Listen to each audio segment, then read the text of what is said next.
Have you ever heard thunder inside your chest? Not the kind that rolls across the sky, but the kind that rises from silence, uninvited, uncontrollable, and unforgettable. A sound that doesn't crack the heavens, but splits the soul. A voice that calls you by name. And once it speaks, you are never the same. That was the beginning for a man called James, a fisherman, a brother, a son of Zebedee. But heaven called him something else, Boanerges, son of thunder. He did not grow up dreaming of swords or crowns. He knew the weight of nets, the scent of salt, the aching numbness in fingers swollen from pulling rope before sunrise. That was life. Predictable, hard, enough, but deep down, he often paused, while mending torn nets under the midday heat, while watching his younger brother John dream with the stars, while listening to the religious teachers echo laws that never reached the heart. A single question pulsed inside him like distant thunder. Is this all I was made for? Then, one day, that voice came. It wasn't loud. It didn't rise above the wind, but it carried a weight that stilled everything inside him. James, come, follow me, and I will make you a fisher of men. He didn't move at first. What did that even mean? Fisher of men? He had mouths to feed, a father who depended on him, a boat full of expectations, but his hands, rough, trembling, let go of the net. He never spoke of that moment again, but for the rest of his life, he would carry it like a spark buried deep in the chest, like a storm he couldn't explain, a sound he could no longer ignore. What if I'm wrong? What if I follow him and lose everything? What if I follow and find something I was never ready to carry? Still, he walked. He followed a man who touched lepers, who sat with sinners, who forgave the ones no one else would speak to. And slowly, James began to burn, not with anger, but with a fire he didn't know how to name. One day, when a Samaritan village rejected them, he turned to Jesus in a fury. "Master, do you want us to call down fire from heaven?" His heart pounded, his fists were ready, thunder rumbled behind his ribs, but Jesus turned, and with eyes that saw through every layer of rage, he whispered, "You do not know what spirit you are of." James said nothing. He just lowered his gaze and felt the fire flicker into shame. He never forgot that. He kept walking, through dusty roads, through villages that cheered, through nights of doubt, through moments of awe. He watched the dead rise. He saw light explode from Jesus on a mountaintop. He heard the sound of heaven, and yet still didn't understand. But one night, in the garden, he saw Jesus fall to his knees and heard him whisper, "Father, let this cup pass from me, but not my will, yours be done." And James knew that the voice who once called him from the sea was now walking toward a different ocean, a sea of suffering, betrayal, and death. And the cup was not for one. It was for all who followed. Imagine the Sea of Galilee at dawn, mist rising like prayer over quiet waters. The smell of fish and salt clings to your skin. Wood creaks under your feet. Hands bleed from rope and net. And somewhere in the distance, a boy stirs. A man sharpens a blade. A mother prays. A nation aches because Rome watches always. Soldiers walk the streets in armor, polished like mirrors, reflecting the fear in every face.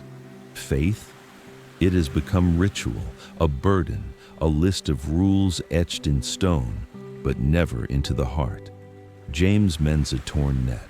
He doesn't look up, not even when his brother John hums beside him. Not even when their father Zebedee calls out instructions. His hands work, but his heart is not here.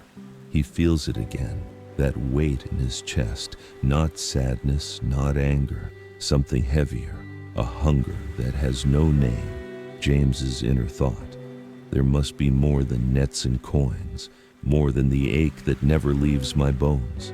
Then, a shadow blocks the sun, a voice, low, calm, deeper than the sea. Come, follow me, and I will make you fishers of men. The net slips from James's fingers. Time stops, the wind stills, and in his chest, the thunder rolls.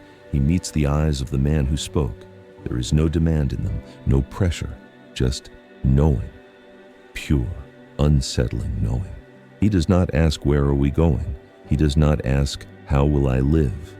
He simply walks. Because when fire calls, you do not ask for maps. James walked into the unknown, and the unknown began to walk in him.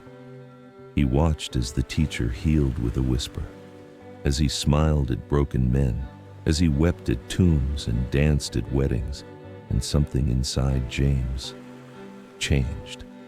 He felt his own name burn on his skin, not James the fisherman, but James the called.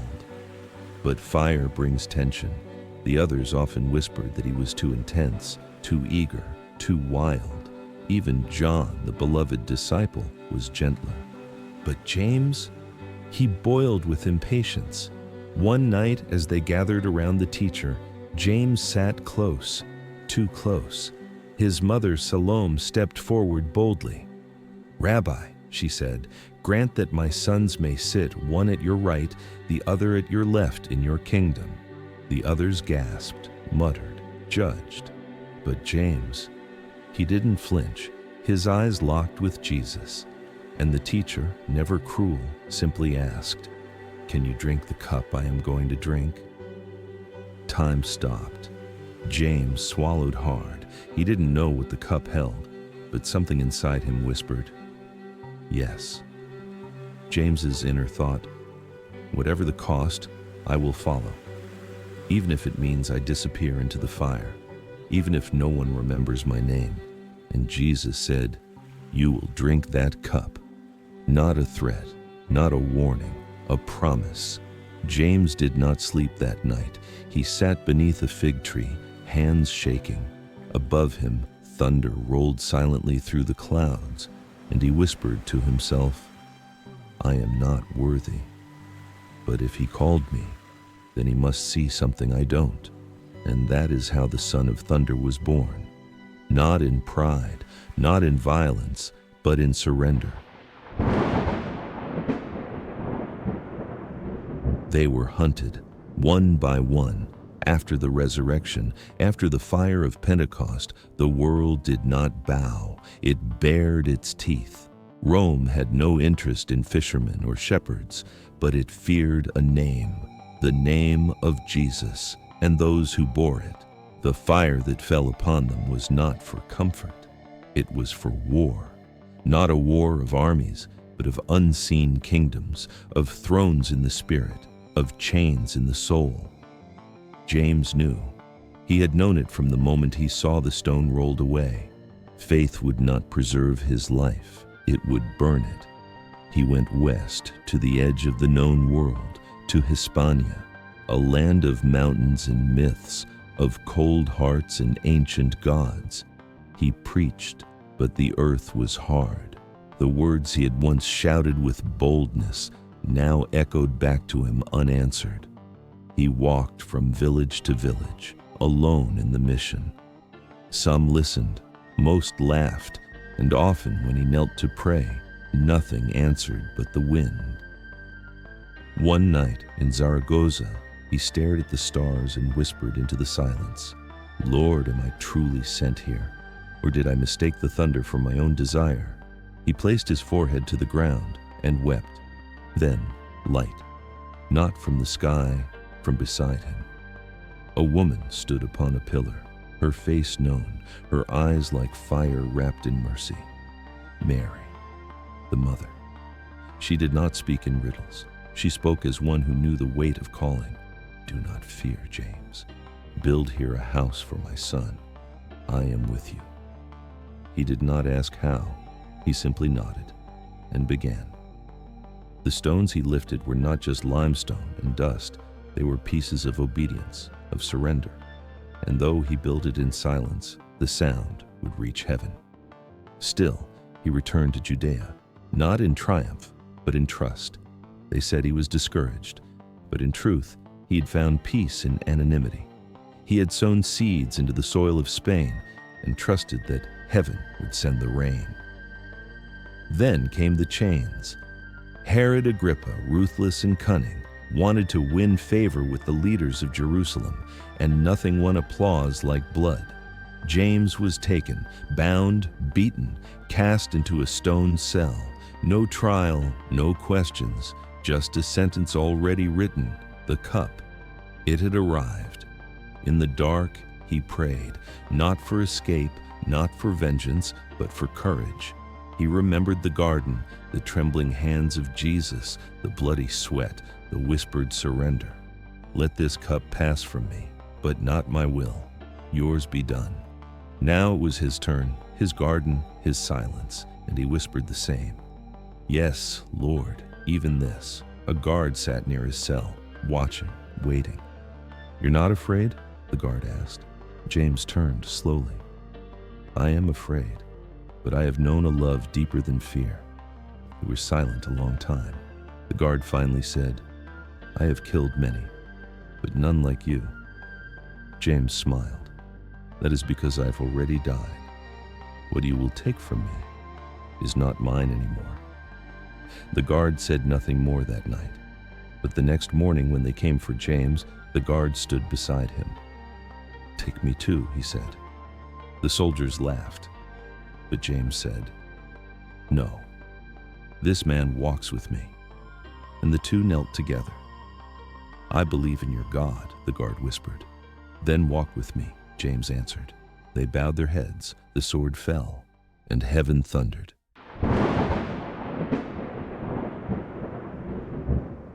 His body was left without ceremony. No choir, no crowd, no one to shout his name. Only the silent scrape of chains being loosened and the hush of guards too stunned to celebrate. But there were two who did not flee.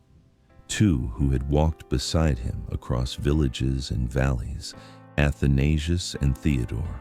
They could not let the one they had called brother be left to rot. They gathered his body gently, washed the blood from his skin, wrapped him in cloth and tears. But what came next was beyond them. The coast of Jaffa. Winds uncooperative, no ship, no crew, only a stone vessel, heavy, cold, lifeless. Like a tomb or a promise, no one sails stone. And yet they believed. They placed his body inside and pushed. The sea, known for its wrath, opened its arms.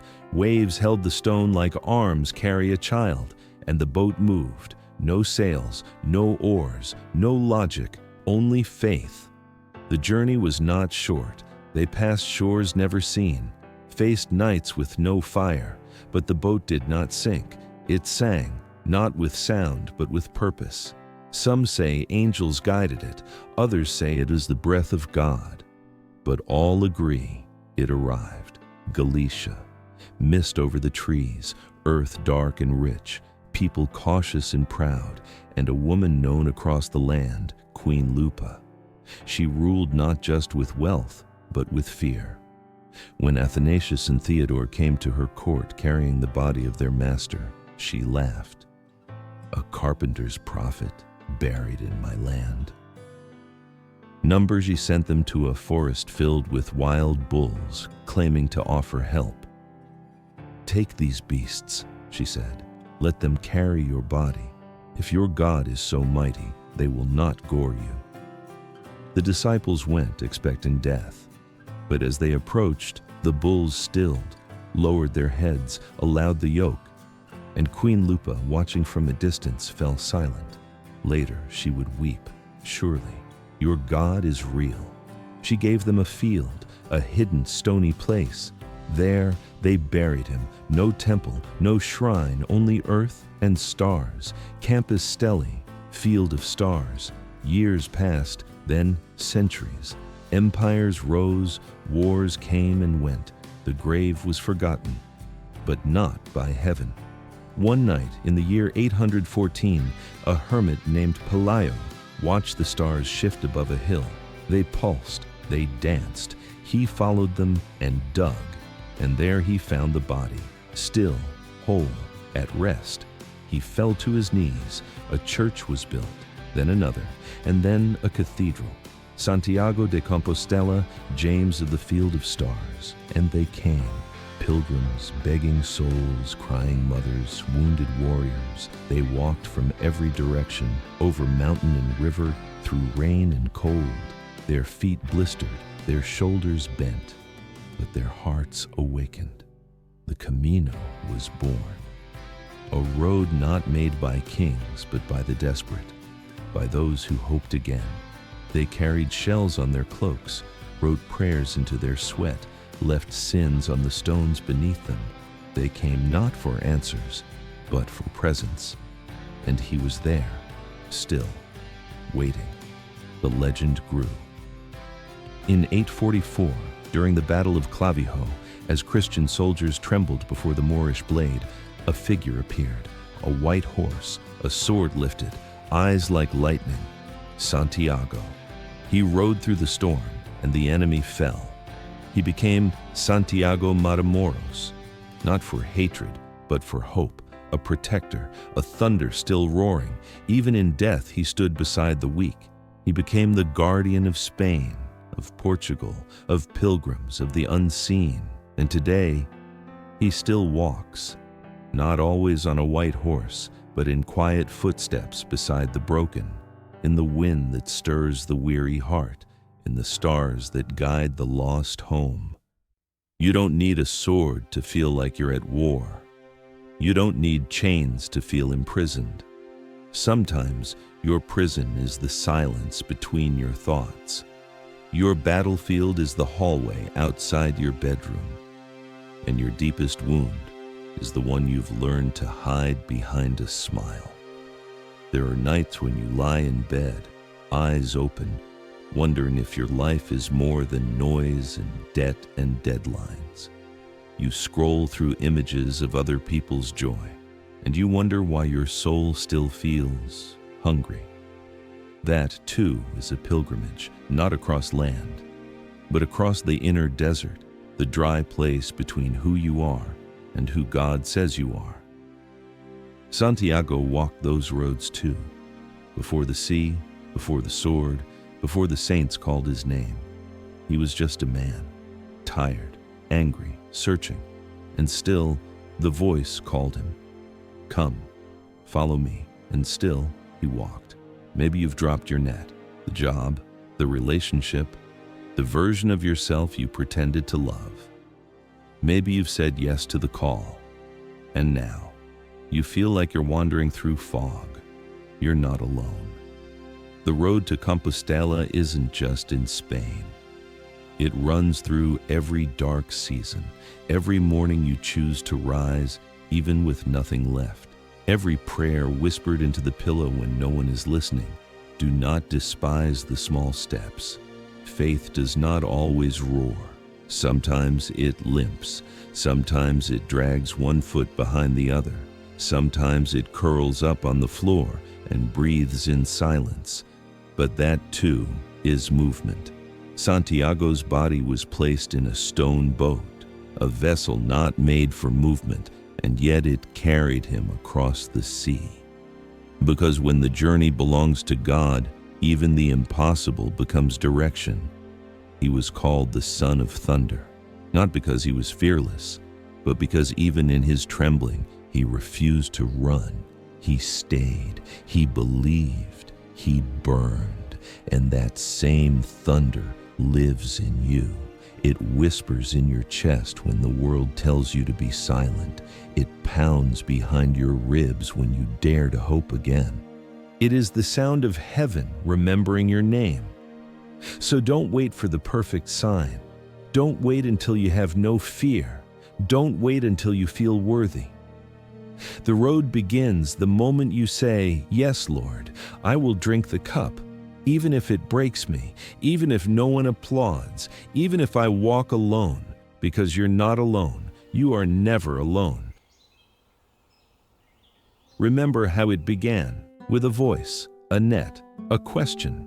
"Can you drink the cup I drink?" He said yes, and that yes cost him everything. But through that yes, the silence broke. Thunder spoke, and heaven remembered his name. Today, maybe you stand in a different kind of garden, not Gethsemane, but the place where decisions weigh more than your strength, where the voices around you tell you to quit, where no one sees how hard it is just to keep believing. But Santiago walks with you, not as a statue, not as a distant saint in golden robes, but as a brother, a man who doubted, a man who burned, a man who bled.